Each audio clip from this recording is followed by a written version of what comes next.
शिवभक्त बंधुवांना त्यांच्या वतीने सर्व भाईच्या प्रेमींना शुभागुण लोकांना सर्वांना विनंती की जेवल्याशिवाय जायचं नाही का?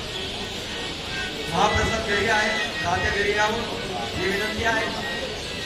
भजन, दर्शन आणि भोजन असं त्रिवेणी संगम कैलासवासी उदयकांत भाई असते त्यांच्या स्मरणात अभंगवाणी भाईच्या चरणी एक तेलुगू भजन जेणेकरून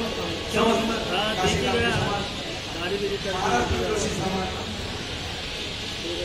महाराष्ट्र तरुण मंडळ या समस्त बघा पुणे, पंढरपूर, बारामती, येवला या ठिकाणाहून आलेले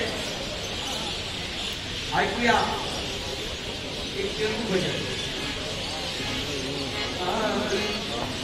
भाई भाई मागून येऊन चप्पल कुठे बोलतेवी, भाई मागून येऊन चप्पल कुठे बोलतेवी मम्मू